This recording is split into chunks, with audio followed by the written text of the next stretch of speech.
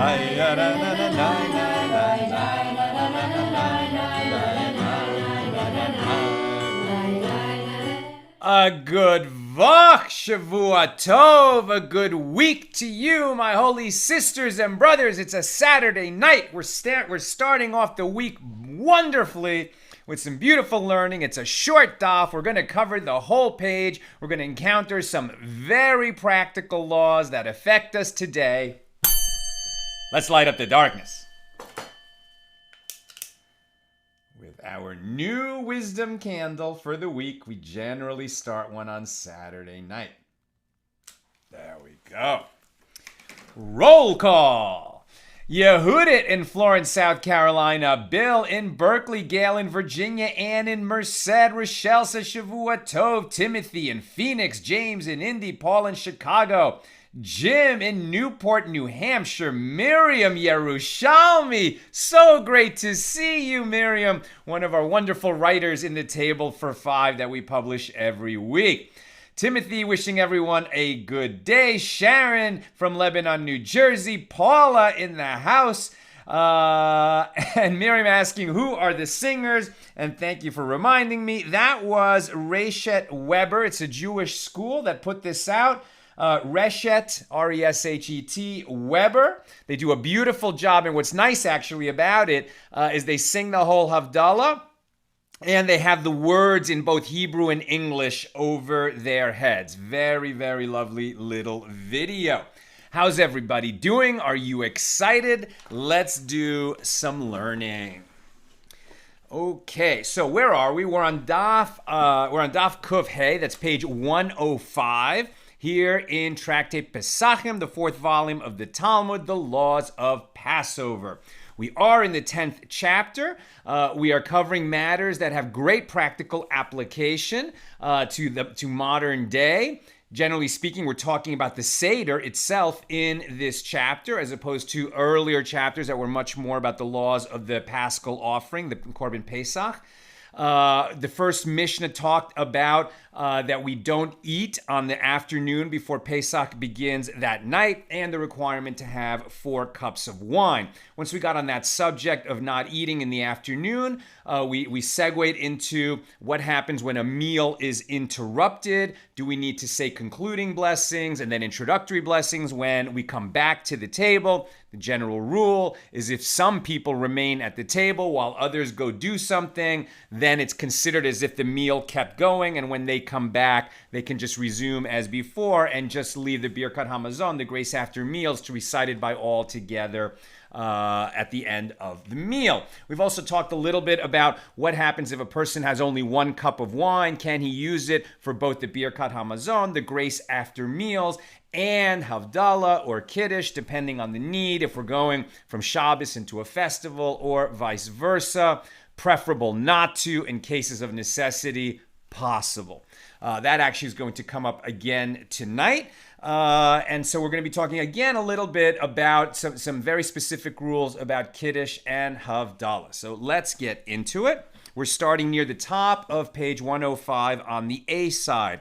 The Gemara relates that Rav Hanania bar Shalemiah and other students of Rav were sitting at a meal on Shabbos Eve, on Erev Shabbos, right? So the afternoon of Friday before Shabbos begins, shortly before nightfall. And Rav Hamnuna the elder was standing over them to serve them. So he's going to bring them more wine or more food.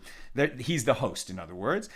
They said to him, please go see if the day of Shabbos has become sanctified through nightfall. So they're having this long meal Friday afternoon, and we've encountered this issue before. We're going to talk about it some more tonight. So what happens if you're having a long Friday lunch that goes on and on and on and on, and then you don't even notice, it goes dark outside, and now it's Shabbos? How are we going to handle that? So they said to him, go and see if the day of Shabbos has become sanctified through nightfall. If so, we will interrupt our meal by removing the tables and establish its continuation as the meal for Shabbos. Rav Hamnuna the elder said to them, you do not need to do this, as Shabbat establishes itself. Whatever you eat after nightfall is automatically considered a Shabbos meal, even without any specific action that designates it as such. Rav Hamnuna the Elder explained his ruling.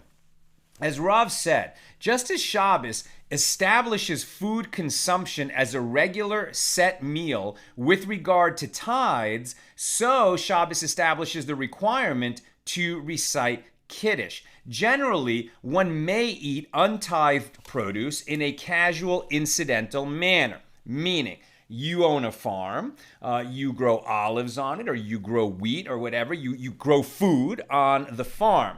Right, so if you live in the land of Israel, you need to tithe that food, particularly in ancient times. The tithing is a little bit different now, that's for sure. But let's assume that we're living in ancient Israel. There's a king, there's priests, the temple is standing. Okay, so the tithing, as we've talked about many times, that first 2% goes to the priest, the next 10% goes to the Levite, and the next 10% either goes to yourself, but only to be used for enjoying yourself when you go up to Jerusalem for the festival pilgrimages of Sukkot, Passover, and Shavuos. Or in some of the years of the 7-year Shemitah cycle, in 4 of the years you have to use it for yourself to go up to Jerusalem, and in 2 of those years you give it to the poor. Okay, and until you've tithed that food, it is not available to be eaten. Now, the exception to that is, well, like a farmer sometimes is just tasting the crop, tasting the olives to see if they're ready, tasting the fruit to see if it's ready. That's just considered casual eating, incidental eating, not sitting down to a meal. So if you just do that, you can eat some of that food as the farmer, taste it, whatever, and you don't have to worry about tithing. However, if it's Shabbos, then even a little bit of incidental eating is considered formal eating, and you're not allowed to do that with untithed produce. And the corollary, the reason for that is because we're not allowed to tithe on Shabbos. We don't separate, that's one of the prohibited labors, to separate the tithe from the rest of the food. That's something we don't do on Shabbos. Consequently, on Shabbos, it is entirely prohibited to eat produce from which the appropriate dues and tithes have not been separated. Similarly, Shabbos automatically initiates the requirement to recite Kiddush, and it is prohibited to eat until one does so. This halacha indicates that whatever one eats at this stage is considered part of his Shabbos meal, even if he does not remove the table and bring it back. And that's why we saw that the halacha earlier is when you have this meal, what you should do, right? There were a few different rulings, but it seemed like what the law came out on is you don't have to remove all the food, but you should cover the food and recite Kiddush, right? You should recite Kiddush once you are aware that it has become Shabbos. When nightfall comes on Friday, you should interrupt the meal for Kiddush. So they understood from it that just as the start of Shabbos automatically establishes the requirement to recite Kiddush, so its conclusion establishes the requirement to recite Havdalah. Right? What we just heard, the Reisha Weber choir singing Havdalah so beautifully. Once it's Saturday night, you have an obligation to recite Havdalah.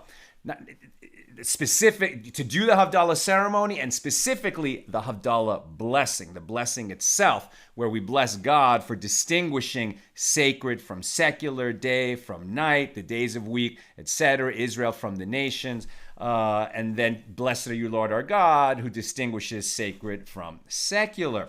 The Gemara comments, and this applies only with regard to the matter of interrupting a meal that one has begun before the conclusion of Shabbos, that one does not have to interrupt to recite Havdalah. So if you're having this long third meal Saturday afternoon, and then it becomes night, do you need to interrupt that meal in the same way that you would need to interrupt the meal to recite Kiddush when Shabbos begins? And the answer seems to be no. You can continue your meal. You don't have to say Havdalah as soon as it is nightfall. However, one may not begin a meal after nightfall until reciting Havdalah. This is important. So on Saturday night, when we come out of Shabbos and now it's nightfall, It is definitely the halacha that you don't start a meal, you don't eat at all, and you don't drink something substantial, as we'll see, like wine or beer, before reciting Havdalah. And with regard, where am I? One does not have to interrupt to recite Havdalah. However, one may not begin a meal after nightfall until after reciting Havdalah. And the Gemara adds, and with regard to interrupting also, we only said that one need not interrupt his eating. But with regard to drinking, which is considered less significant, no, one must interrupt his drinking upon nightfall, even if he began drinking before the conclusion of Shabbos. So you're just sitting around having a drink with your friends. It becomes nightfall. Now you do interrupt you're hanging out, you're chilling with a few beers, and recite Havdalah before you resume chilling and drinking beers. Did I say that? Yes, and with regard to drinking also, we only said it is prohibited to drink after nightfall before Havdalah with regard to wine and beer, which are significant beverages, and of course all the more so for spirits. But with regard to water, we have no problem with it. One may begin drinking water even after Shabbos has ended and before he has recited Havdalah. I read this afternoon, and I had a drink of water before we recited Havdalah before I came in here. Okay, and the law is, once it becomes dark at the conclusion of Shabbos, one may not begin to eat or drink anything other than water before reciting Havdalah. If one already began a meal during the day, he is not required to interrupt his meal. However, if one was merely drinking, he must stop until after Havdalah. Based upon the opinion of the Rif, some authorities state that if nightfall has definitely arrived, one must even interrupt a meal to recite Havdalah. However, the accepted practice is in accordance with the first opinion. So you don't have to get up from your meal and go run and recite Havdalah. You can finish your meal and then do Havdalah.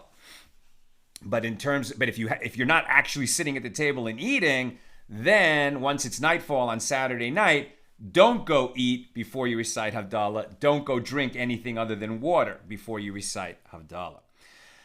The Gemara points out that this last statement disagrees with the opinion of Rav Huna, as Rav Huna saw a certain man drinking water before he recited Havdalah at the conclusion of Shabbos. And he said to him, "Is the master not afraid of the ailment called askara?"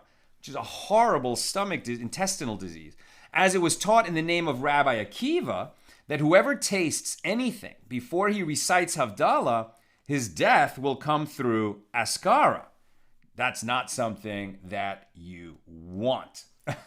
Tosafot explained that this ailment is a punishment for eating in a prohibited manner. Other commentaries note that the curse of askara came into existence when the sun, moon, and stars were created, as indicated elsewhere in the Gemara. At the conclusion of Shabbos, when fire was initially created, there is a greater danger of contracting askara, and therefore one should fast until after he has recited the blessing over fire during Havdalah. Nevertheless, the Gemara notes that the sages of the school of Rav Ashi were not particular with regard to water. They refrained only from drinking more significant beverages before Havdalah. So water seems to be okay. Anything else, don't have it before you recite Havdalah on Saturday night. Ravina raised a dilemma before Rav Nachman bar Yitzchak with regard to one who did not recite Kiddush on Erev Shabbos, i.e. on the night of Shabbos. What is the halacha? You don't recite Kiddush before Shabbos starts, so here they're just meaning the night of Shabbos. Where am I? What is the halacha with regard to his ability to recite Kiddush at any time over the course of the entire day? So we sanctify Shabbos on Friday night by making the Friday night Kiddush.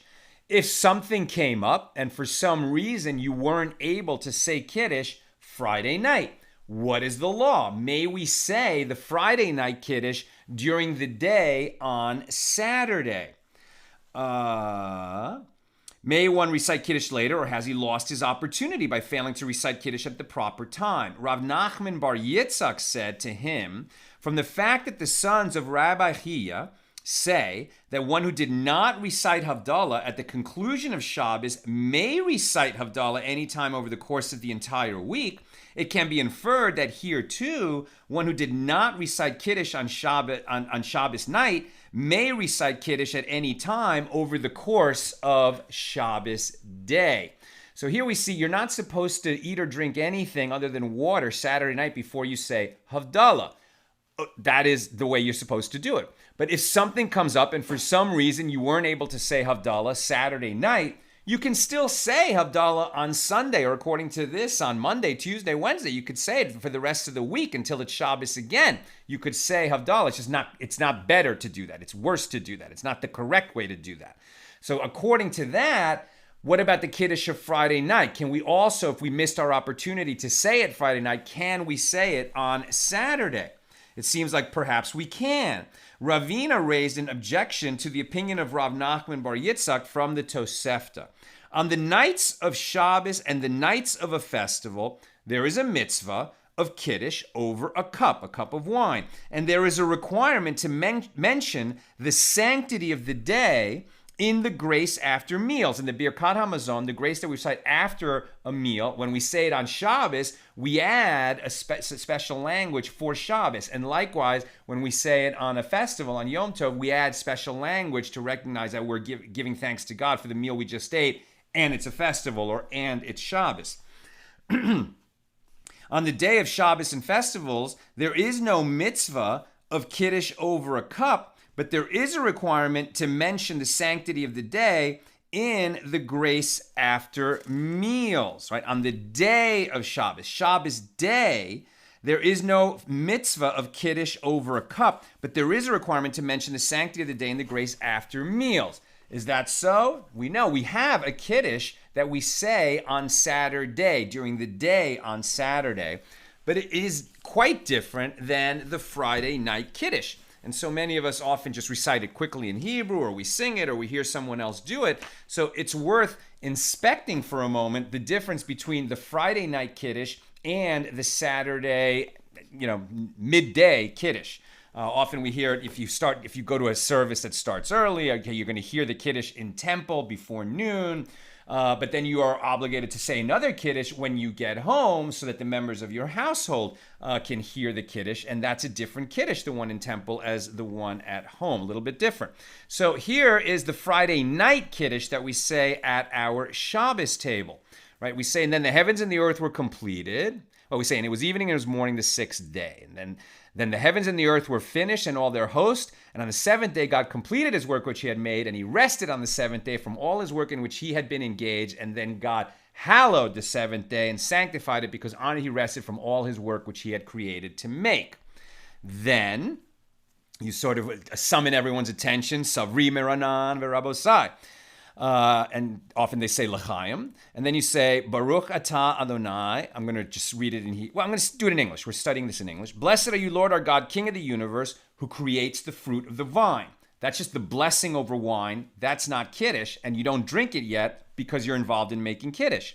And then you say, as we learned yesterday, right, that these kinds of blessings, major blessings, begin and end with the language, blessed are you. Blessed are you, Lord our God, King of the universe, who has made us holy through his commandments, who has favored us and in love and favor given us his holy Sabbath as a heritage, a remembrance of the work of creation, first among the holy days of assembly, a remembrance of the exodus from Egypt. For you chose us and sanctified us from all the peoples, and in love and favor gave us your holy Sabbath as a heritage. Blessed are you, Lord, who sanctifies the Sabbath. And then we drink the wine Friday night. Now for the Shabbos morning Kiddush, so we would sing V'shameru v'nei Yisrael. And what are we saying? The children of Israel must keep the Sabbath, observing the Sabbath in every generation as an everlasting covenant. It is a sign between me and the children of Israel forever. Right there where it says it is a sign between me and the children of Israel forever. That's why we don't wear tefillin on Shabbos, because tefillin is a sign of the covenant between us and God, and Shabbos is a sign, so it would be redundant. It is a sign between me and the children of Israel forever. For in 6 days the Lord made the heavens and the earth, but on the seventh day he ceased work and refreshed himself. Remember the Sabbath day to keep it holy. 6 days you shall labor and do all your work, but the 7th day is the Sabbath of the Lord your God. On it you shall not do any work, you, your son or daughter, your male or female slave, or your cattle, or the stranger within your gates. For in 6 days the Lord made heaven and earth, and the sea and all that is in them, and rested on the 7th day. Therefore the Lord blessed the Sabbath day and declared it holy. None of that was a blessing. That was actually repeating the law from the Torah of why we keep Shabbos. And then you just make the blessing over the wine itself. Blessed are you, Lord our God, King of the universe, who creates the fruit of the vine. So as we can see, it's very different, that Friday night Kiddush from the Saturday morning Kiddush. So the question we're asking is, if you missed saying the Friday night Kiddush on Friday night, in which we sanctify the day, right? We acknowledge and bless God for making this day holy, and we bless God for that, which we don't do Saturday morning. So can we say this on Saturday? Where am I?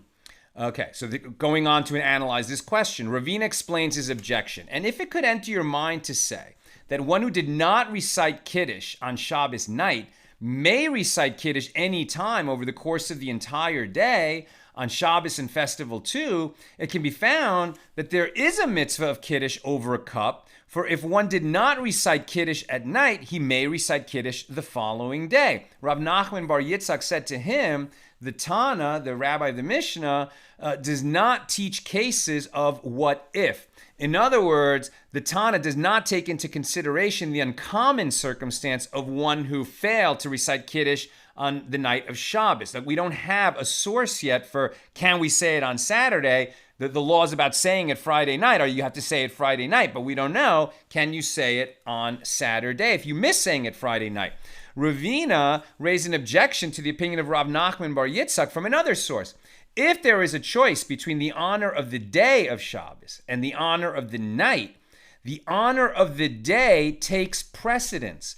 And if one has only one cup, he should recite over it the sanctification of the day, i.e., the nighttime Kiddush that we say at the beginning of Shabbos, because the sanctification of the day takes precedence over the honor of the day and the honor of the night. And if it is so that one who fails to recite Kiddush at night may do so at any time during the day, so let him leave over the cup of wine until the following day and use it for 2 mitzvahs, as he can recite Kiddush during the day and simultaneously honor Shabbos day by drinking wine. And Rav Nachman bar Yitzchak said to him, a mitzvah is beloved in its proper time. Right? So it's sort of like they're arguing at cross purposes. We're saying, so if he forgot it Friday night, can he say it on Friday? Can he say it on Saturday?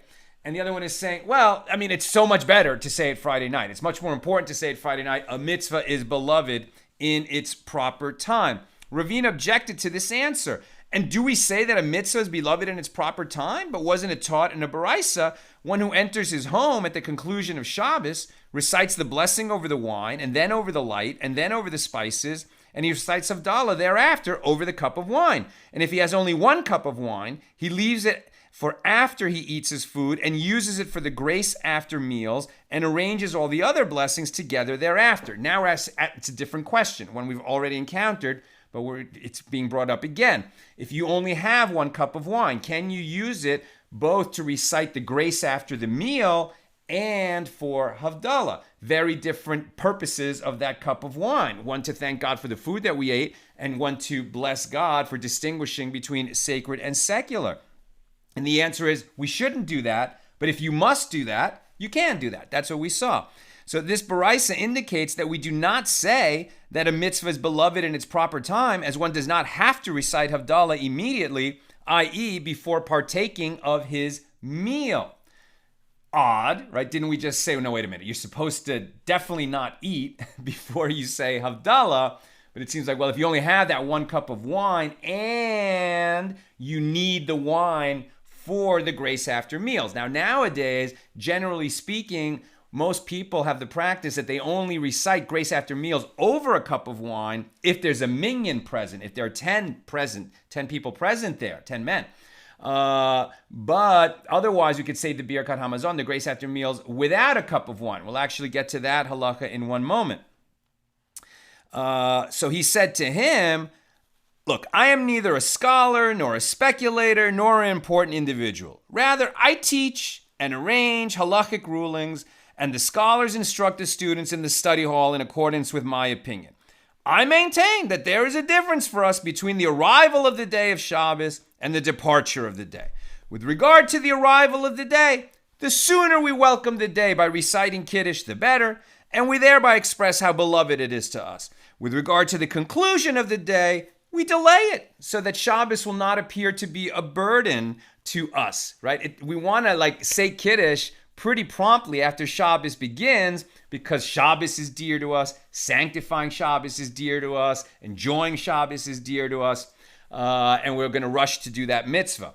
When Shabbos ends, so we don't have to be in such a rush to say Havdalah because we don't want to appear like we're anxious to leave Shabbos behind. We want to turn on our cell phones so quick and check the news and check Facebook and check everything.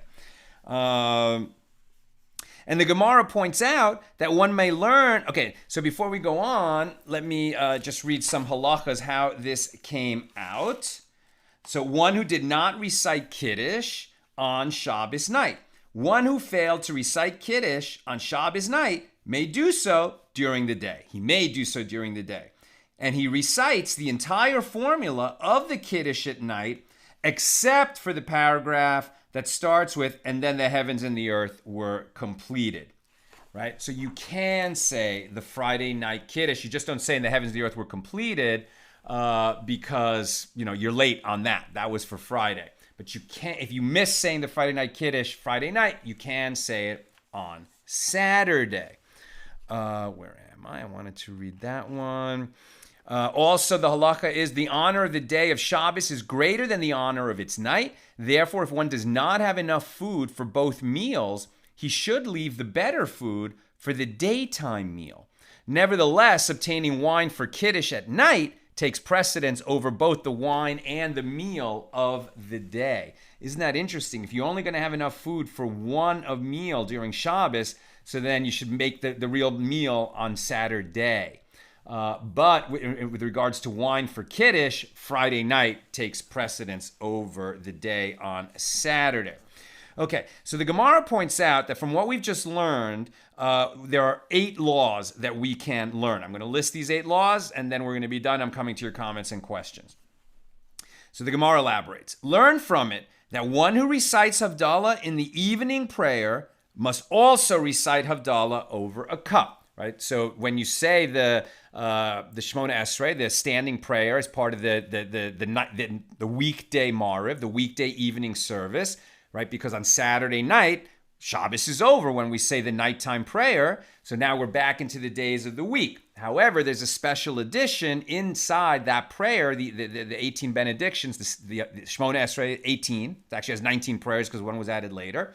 But on Saturday nights, there's a special edition where we say as part of the prayers, blessing God for distinguishing day from night. So it's part of the prayer. And we often, if we go back to shul, back to synagogue, late Saturday afternoon and do the afternoon prayer, a little reading from the Torah, have a little snack with the friends, and then say the evening prayer with a minyan in shul. Then you come home and you still have to say Havdalah over a cup. Or rather, even if you said it during the prayer, but you didn't say it over a cup of wine, you still are obligated to repeat it again over a cup of wine. Some people will do that in synagogue. Some people will wait till they get home so they can make Havdalah with their family. And learn from it that one who recites the blessing of grace after meals requires a cup of wine. Now, is that so? We just mentioned that a moment ago. You don't have to have a cup of wine to make Birkat Hamazon if you're alone, and the general practice is to do it only when there's a minyan. So let's just read the law on that. Some commentaries maintain that one always requires a cup for grace after meals, even when he recites the blessing alone. Other authorities state that a cup of wine is required only when 3 people recite the blessings together in a zimun. So when you say the grace after the meals, at the beginning of it, if you have 3 Jewish men or more, you also do an invitation. Gentlemen, let us bless, right? So that's that invitation to bless. But you only do that when there's at least 3 adult men there. Where am I? Yet other commentaries contend that even when a group of 10 recites the blessings together, they do not have to recite them over a cup of wine, although it is preferable to do so. And the prevalent custom follows this last opinion, as the ruling of our Gemara is in accordance with the opinion of Beis Shammai. So here, what we're reading now in the Gemara, that you must have wine for the Birkat Hamazon, that's a ruling of Beis Shammai. Generally, the law follows Beis Hillel. And so that's where we've ended up. So even if you have 10 or more, you don't have to have the cup of wine, but it is definitely customary and preferable to have the grace after meals, the Birkat Hamazon, recited over a cup of wine when you have a minyan present. And it's normally not done when you have less than a minyan present. And learn from it that a cup of blessing requires a minimum measure, for otherwise it would have been possible for one who has only one cup of wine to simply divide it in two, recite Havdalah immediately, and still have a cup of wine left over for the grace after meals. And learn from it that one who recites a blessing must taste the food over which he recites the blessing. We learned that in brachas, and we're learning it again, and it's always worth repeating, right? So if you're making a blessing over food, you're making a blessing, you say the blessing first, then you eat it. You're saying the blessing because you're going to eat it. If you change your mind, you don't want to eat it, you still have to taste some of that food because you blessed it. And if you don't taste some of the food, you made a blessing in vain, which is a transgression. Otherwise, and learn from it that one who recites a blessing must taste the food over which he recites the blessing, for otherwise, one who has only one cup of wine would be able to use it for both Havdalah and grace after meals. And learn from it that once he has tasted the wine in the cup, he has disqualified it from further use as a cup of blessing. You make a blessing over a cup of wine, then you have some of that wine that's in the cup. Now you can't take this cup of wine and use it for another kiddush. Right? You can't use it for Havdalah and grace after meals if you blessed it and tasted it. You can use the same cup, but you're going to have to refill it. And learn from it that even if one had tasted food after Shabbos, he nevertheless recites Havdalah. Right? So the rule is you're supposed to not eat Saturday night nor drink anything more significant than water before saying Havdalah. But if you did eat or drink something more significant than water before saying Havdalah, you should still come back around and say Havdalah. And learn from it that if one has only one cup of wine, he may recite two sanctifications over one cup, as the Baraisa states that one may recite two entirely unrelated blessings over a single cup. If you only have one cup of wine, you may say Havdalah and Birkat Hamazon over it, but it is not preferable. And learn from it that this Baraisa is according to the ruling of Beis Shammai, in accordance with the explanation of Rabbi Yehuda, who says that Beis Shammai maintained that one should recite the blessing over fire before the blessing over spices. And we know that when we say Havdalah, we say the blessing over spices before the blessing over fire, because we follow Beis Hillel. Rav Ashi said, on close examination, two of the inferences from this Baraisa, the ruling that once one has tasted the cup, he has disqualified it, and the ruling that a cup of blessing requires a specific minimum measure, are actually one matter and should not be counted separately. Rav Ashi elaborates, and this is what the Baraisa is saying. What is the reason that once one has tasted the cup, he has disqualified it from further usage as a cup of blessing? It is because a cup of blessing requires a specific minimum measure. Once one has tasted, there's not enough wine left in the cup. The disqualification is not because of the act of tasting itself. If enough wine remains in the cup after one has taken a sip, it may be used again as a cup of blessing. This ruling is not in accordance with the opinion of certain sages who maintain that sipping from the cup itself does constitute an inherent disqualification, as we shall see tomorrow night, with God's help, when we continue on page 106. Let's check comments and questions. Sharon, since one can say Havdalah until Tuesday, how is this reconciled with the eating prohibition? And you must have written that question in before what I just said. So there we go. You can say Havdalah, but it's better not to, right? So it's much better to say Havdalah before you eat. But in case you weren't able to, you could still say Havdalah. And the custom now, the law seems to be you want to say it by at least Tuesday at the latest. Here they said you could even say it all week. But the law is that you must say it by Tuesday. But really, try to say Havdalah Saturday night, or somehow you missed it, say it on Sunday. Okay, that's all we've got. Just mentioning, so we've finished page 105, and here this chapter 10 is the last chapter we'll be doing in Tractate Pesachim. It'll extend till page 121. And it's so interesting, this first Mishnah occupies the vast bulk of the chapter. But we're going to get so many interesting laws about Shabbos, about Havdalah, about Kiddush, about making blessings. So much of this is about Shabbos and festivals generally. And then we're going to come back around and get back to the Seder. We will be discussing the 4 questions and the Charoset and the bitter herb and other aspects of the Seder. But we're going to really sort of compact those teachings into the last sort of 5 or 6 days of the tractate, and it's going to be great. I mean, it's such a beautiful gift that Hashem has given us by arranging all the the accidents of this world, or where Hashem shows His hand a little bit and says, "Come, look, I'm arranging the events in your life so that things work out nicely. If you study my laws and my Torah, and you seek to rise in faith and holiness, a few little rewards will come your way." And so we're going to be studying so many of those laws of the Seder, in the days leading up to Passover this year. That's not always going to happen, We're only studying Tractate Pesachim once in a 7.5-year cycle. And here, particularly the laws that affect us and the way we run our Seders today, we're going to be studying them in just those last few days. We're going to finish the tractate about 5 days before Passover, but we're actually going to leave the very last bit. We won't finish it, and we'll make a siyum on the morning. On the morning of the fast. So I think the fast day. I have to check when that fast day is going to be, because Passover starts Saturday night. So when do we observe the fast of the firstborn?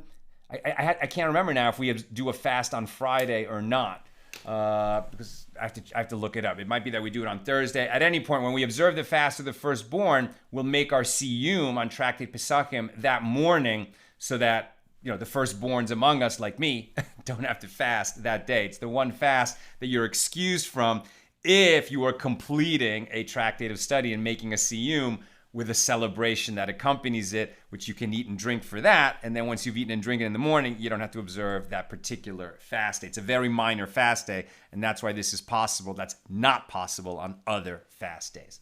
All right, my friends, have a great week, a good Vach Shavuot.